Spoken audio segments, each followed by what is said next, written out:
এবারে বেগমের জন্মদিনে বিরাট একটা উৎসব করব। সারা দেশ থেকে মহান মহান অতিথিদের নিয়ে আসা হবে। দুনিয়ার সেরা সেরা খাবার, সেরা সেরা গাইয়ে, সেরা সেরা বাজিয়ে, সেরা সেরা নাচিয়ে রাতকে দিন করে দেবে এমন रोशनाई। रेस्तो নাই কি বললে? বহুত বড়িয়া আপনার সোচ, লেকিন মাফ করবেন হুজুর, রাজকোষের অবস্থা খুবই খারাপ। উৎসব করার মতো তো রেस्तो নাই জাহাপানা। কোনো কথা শুনতে চাই না। আমি হলাম গিয়ে বাংলার নবাব। আমি আনন্দ হই হুল্লোড় করবো না তো কে আর করবে? একদম ঠিক জাহাপানা, কিন্তু কর বসিয়ে টাকা তোলো। সব কিছুতেই কর বসানো আছে জাহাপানা। হাসি কান্না ছাড়া আর কোনো কিছুতেই কর বসানোর যে বাকি নেই। তার ওপরেই কর বসাও। হাসি কান্নার ওপর কর?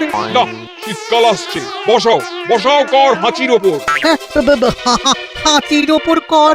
বসাও। ওরকম মুখ করে আছো কেন? যদি না পারো তো বলে দাও, আমি অন্য উজির নিয়োগ করব। আমি আজই ঘোষণা করে দিচ্ছি, এবার থেকে হাতির ওপর কর দিতে হবে। হ্যাঁ, তো জানাব, এতে প্রজারা যদি ক্ষুব্ধ হয়? আরে বাবা, প্রজাদের কাজই তো মাঝে মাঝে ক্ষুব্ধ হওয়া। তা ঠিক হুজুর। আমাকে কদর করে এমন কিছু সন্ডা আছে, তাদেরকে কাজে লাগাতে হবে। বহুত খুব জাহাপানা। তাহলে হাঁচি গোনার লোকের ব্যবস্থা করে নি। ওই সন্ডারাই হাঁচি গুনবে। ওদের স্বেচ্ছাসেবক হিসেবে নিয়োগ করো।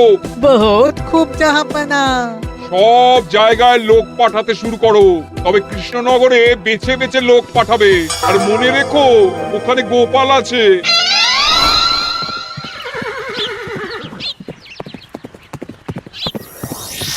সব জায়গায় কর আদায়কারী পাঠিয়ে দেওয়া হয়েছে জাহাপানা।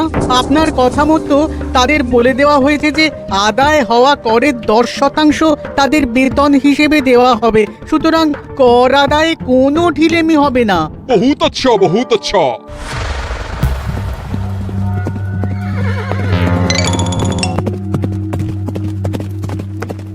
হ্যাঁ, তুমি ঠিক পড়েছো তো মন্ত্রী? হাঁচির উপরে কর? বলেন তো, আর একবার পড়ছি মহারাজ। আসলে এটা নবাবই মশকরা। আমাদের নবাব যে খুবই রসিক মানুষ, তা তো আমরা দেখেছি। বারবার কৃষ্ণনগরের সঙ্গে রসিকতা করতে গিয়ে হাঁড়ি ফেটে রস একেবারে মাখামাখি হয়েছে, আর সারা গায়ে পিঁপড়ে ধরেছে। মস্করা নয়, একদম সত্যি কথা। হাঁচির উপরে কর বসানো হয়েছে, আর আমরা হলাম নবাবের খাস হাঁচি গোনার দল। আমরা এই কৃষ্ণনগরে থিতু হয়ে বসলাম বটে। এবারে হাঁচি গুনবো আর মোহর আদায় করব। গোপাল, তুমি কি বলো? সর্দার, তোমাদের এখানে আসা একেবারেই লোকসান হয়েছে। কেন মশাই? আচ্ছা, আপনি গোপাল? না না, আপনার কোনো কথাই শুনবো না। আমাদের বই বই করে বলে দেওয়া হয়েছে, গোপাল হইতে সাবধান। সর্দার, আমি তোমাকে সাবধান হতেই বলছিলাম। হাঁচি ধরতে গেলে তোমাদের খুব সতর্ক থাকতে হবে, কারণ এই কৃষ্ণনগরের বাসিন্দাদের শরীর স্বাস্থ্য এত ভালো যে এখানে কেউ হাঁচে না, কাশে না, ঢেকুর তোলে না, ইয়ে করে না। বলেন কি মশাই? এটা তো নবাবকে জানাতে হচ্ছে। যাও যাও, এক্ষুনি মুর্শিদাবাদে ফিরে গিয়ে নবাবকে জানাও। ওরে, কেউ এদের যাওয়ার ব্যবস্থা করে দে। ওই তো হেঁচেছে। হাসি এক। পুরো এক মোহর। হাঁচি দুই মোহর। আরে, এটা তো হাঁচির বাচ্চা, এটা তো ধরলে চলবে না। কেন? হাঁচি হলেই তো হলো। কি করব সর্দার? লিখবো? দেখ, একবার গুনে যখন ফেলেছি পুরো ছাড়তে পারবো না। আধমোহর লেখ। এটা কাশি, কাশিতে কোনো করের কথা নেই। ওরে লেখ লেখ লেখ লেখ লেখ। হাঁচি 3, পুরো এক মোহর। হাঁচি 4।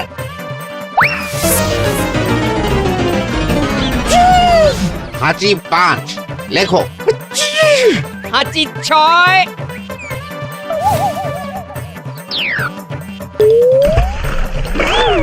যা।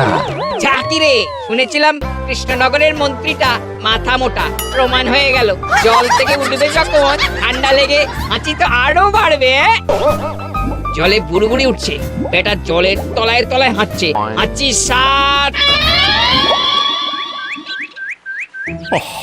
এখনো তো ফিরলো না। বেলা গড়িয়ে দুপুর হয়ে গেল। ভাববেন না রাজামশাই, আমরা যারা যারা এখানে এসেছি সবাই ধড়িবাজ লোক। মন্ত্রীর হাঁচি নিংড়ে নিয়ে ফিরবে। ছি ছি ছি ছি ছি ছি ছি ছি ছি। কি হলো গোপাল? আমরা কৃষ্ণনগরের প্রবাদ প্রতিম আতিথেয়তার অসম্মান করেছি মহারাজ। কেন? কিভাবে? কখন? এখন মহারাজ এখন এনারা সেই সুদূর মুর্শিদাবাদ থেকে এসেছেন, আর আমরা এতক্ষণ শুধু অন্য কথাই বলে চলেছি, এনাদের আপ্যায়নের ব্যবস্থা করিনি। তাই তো।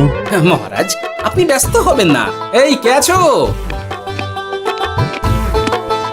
শোনো, এদের রাজ অতিথিশালাতে থাকার বিশেষ ব্যবস্থা করো।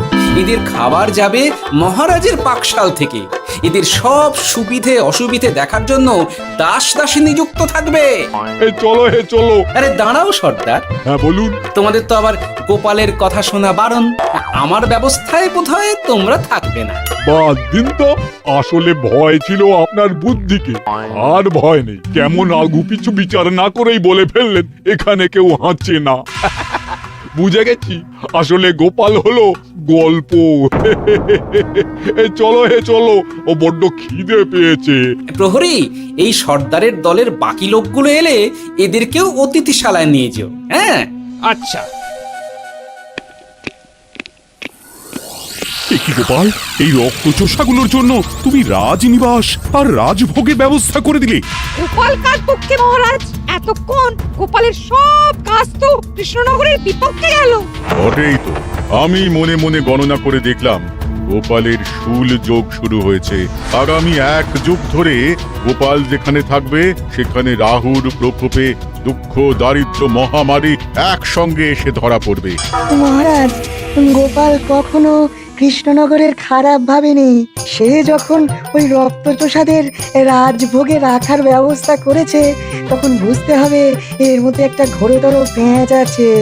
গোপালই তাহলে বলুক কি পেঁচ। মহারাজ, মানুষ বিলাসের সুযোগ পেলে কাজ ভুলে বিলাসেই ডুবে থাকে। কত সম্রাট মহাসম্রাট বিলাসিতায় ডুবে কত সাম্রাজ্য মহাসাম্রাজ্য ভেঙে টুকরো করেছে। এরা তো নবাবের পাঠানো কিছু মূর্খ বালক মাত্র মহারাজ। এদের রাজভোগে ডুবিয়ে দিলে হাঁচির কথা কি এদের মনে থাকবে?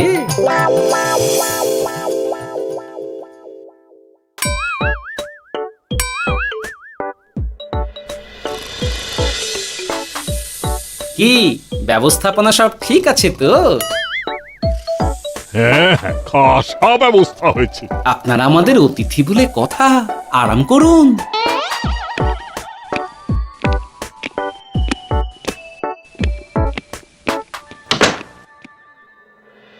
বিজ্ঞানী, তোমার এই দুমুখ আয়না আবিষ্কার তোমার জীবনের সেরা কাজ। একদিক দিয়ে আয়না, অন্য দিক দিয়ে কাঁচ।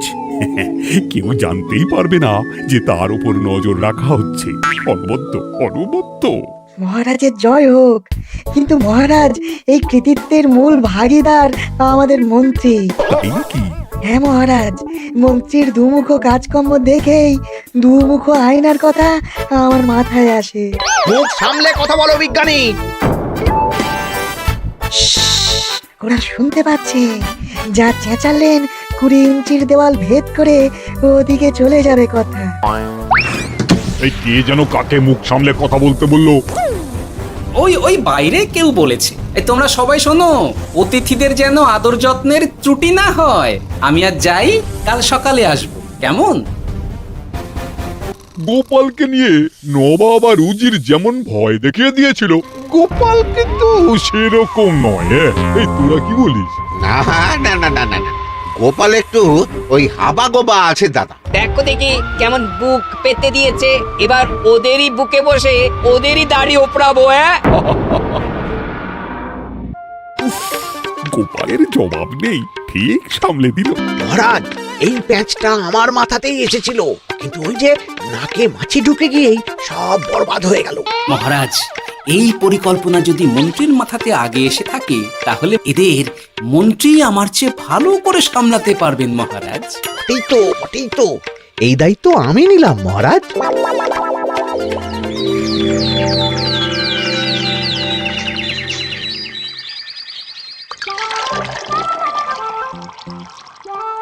আহা, সকালে ঘুম থেকে উঠে এই রকম বেলের পানা যেন স্বর্গের অমৃত। আছে আছে, আরো আছে। পানীয়, খাদ্য, আরাম, আয়েশ যত চাও তত পাবে। এ কি আপনি গোপাল কোথায়? মহারাজ বিবেচনা করে দেখেছেন যে মহামান্য অতিথিদের পরিচর্যার ভার গোপালের মতো একজন ভাঁড়ের পক্ষে বহন করা সম্ভব নয়, তাই এই দায়িত্ব আমাকে দেওয়া হয়েছে। কিন্তু কোনো কিন্তু নেই সর্দার, আমি যে খানা পিনা নাচা গানা আমোদ আহ্লাদের ব্যবস্থা করেছি দেখে তুমি চমকে যাবে। দেখা নয় বিজ্ঞানী, এবার শুধু কাজের সময়। কাল মন্ত্রীর উপর ওদের ভার ছেড়ে দিয়ে কৃষ্ণনগরের যে সর্বনাশটি করেছো, কোনো কাজ করে আর সেটিকে সামলানো যাবে না। হ্যাঁ, আহা, তোমার দেখছি মন্ত্রীর উপরে একটুও আস্থা নেই। ঠিক কি প্যাচ করছো বলো তো? প্যাচের কথা পরে হবে, তোমাকে যত তাড়াতাড়ি সম্ভব হাঁচির ওষুধ আবিষ্কার করতে হবে। হাঁচির ওষুধ?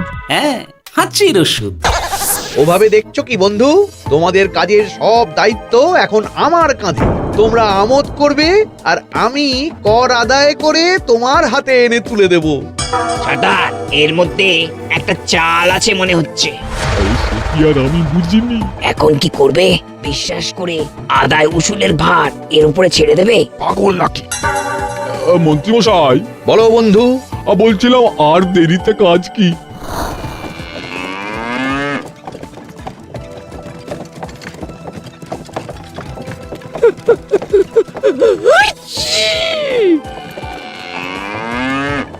মন্ত্রী, লেখো হাঁচি এক।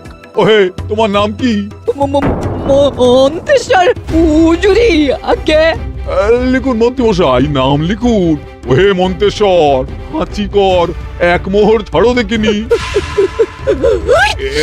হাঁচি দুই। আরে যাও, দৌড়ে গিয়ে দু মোহর আদায় করে আনো। রে, তোরা সব কৃষ্ণনগরের কোণে কোণে ছড়িয়ে পড় দেখি, একটা হাঁচিও যেন বাদ না পড়ে। হ্যাঁ,